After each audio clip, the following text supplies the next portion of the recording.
नमस्कार दोस्तों, स्वागत है आप सबका आपके अपने YouTube channel education hub by Vivek sir में। ये हमारा जनरल स्टडीज का पार्ट 7 है, 7वां भाग है। इसमें हम 20 क्वेश्चन देखेंगे। पहला क्वेश्चन है, which sect of Buddhism does not believe in idol worship, यानी बौद्ध धर्म का कौन सा संप्रदाय मूर्ति पूजा में विश्वास नहीं करता था। इसका करेक्ट ऑप्शन है option number 1 Hinayana.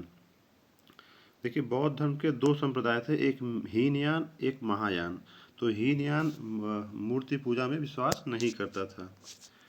Next question है, which are the following Chola king was the first to capture Maldives, यानी निम्नलिखित चोला राजाओं में से किसने सबसे पहले मालदीव पर कब्जा किया।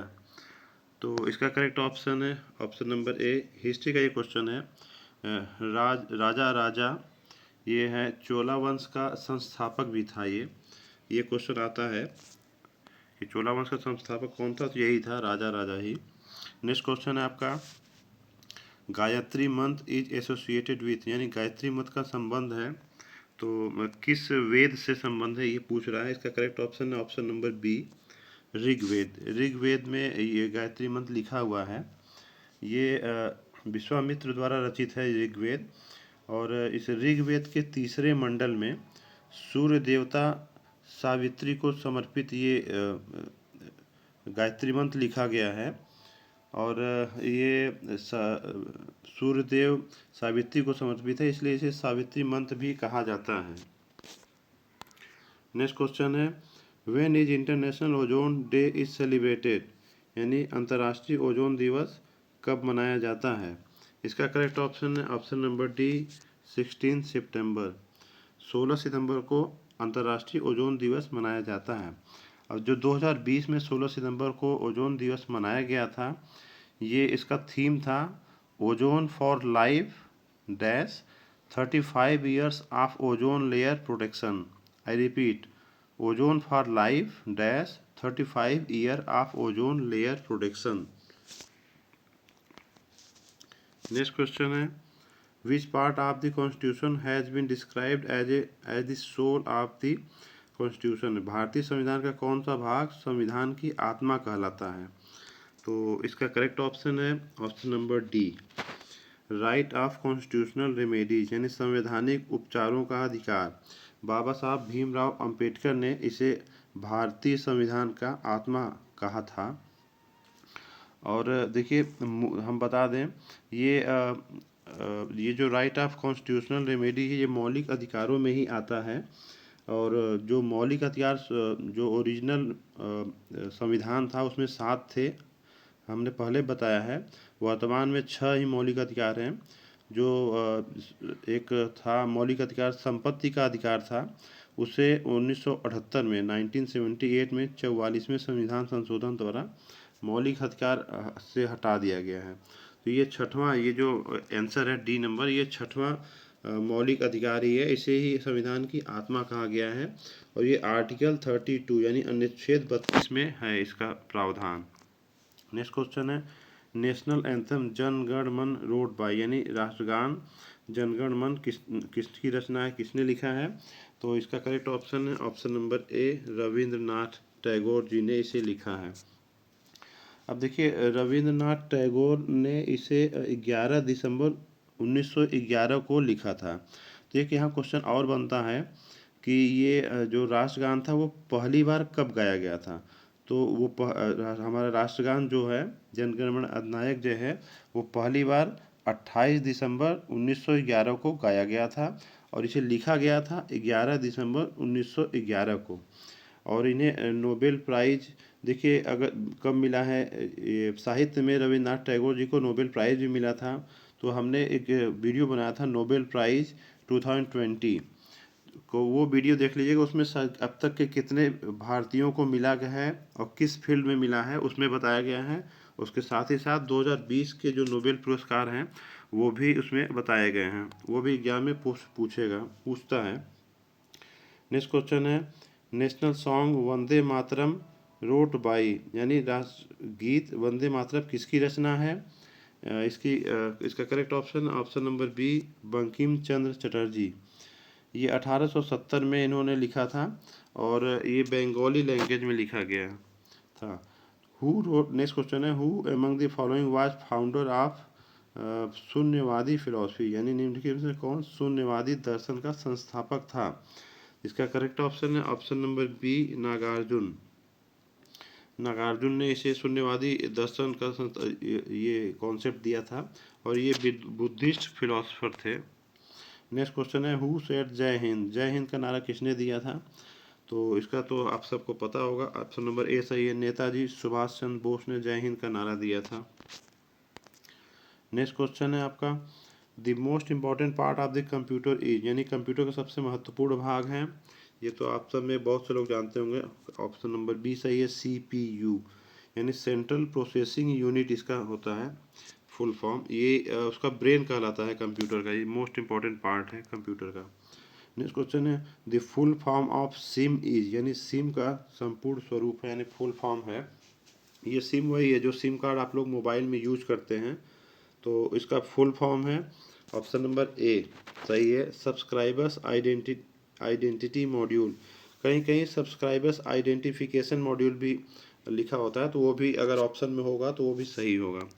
नेक्स्ट क्वेश्चन है, who is the president of Ayodhya तीर्थ विकास परिषद, अयोध्या तीर्थ विकास परिषद का अध्यक्ष कौन है। अब देखिए, अयोध्या तीर्थ विकास परिषद की स्थापना क्यों की गई है।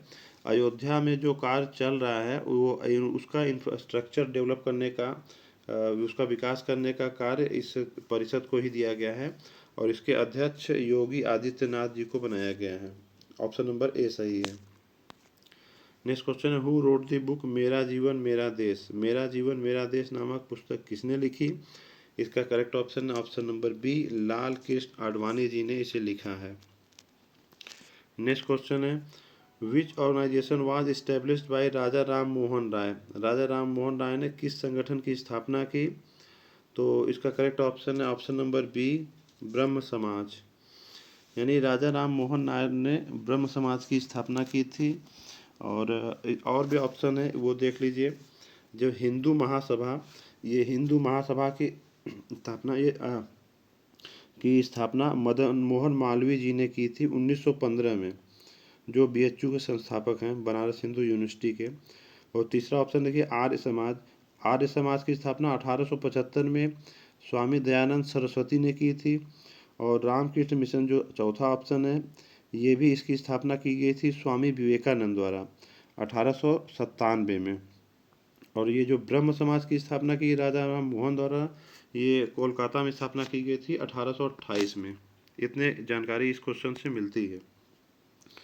नेक्स्ट क्वेश्चन है, quit India movement was started in which year, यानी भारत छोड़ो आंदोलन किस वर्ष शुरू हुआ था। अब ये देखिए 1942, ये वर्ष की बात कर रहा है, 1942 ही है, लेकिन डेट में फिर दिया है, तो इसका करेक्ट ऑप्शन है ऑप्शन नंबर ए, 8 अगस्त 1942 को। देखिए कहीं कहीं 9 अगस्त भी आपको मिलेगा, तो कन्फ्यूज मत होइएगा। करेक्ट ऑप्शन 8 अगस्त 1942 ही है। और इस मूवमेंट को, इस आंदोलन को अगस्त क्रांति के नाम से भी जाना जाता है। नेक्स्ट क्वेश्चन है, हु रोट गोदान, गोदान किसकी रचना है। तो इसका करेक्ट ऑप्शन है option number C, Premchand, Premchand ने गोदान, गबन ये सब रचनाएं की थी। ये हिंदी का क्वेश्चन है।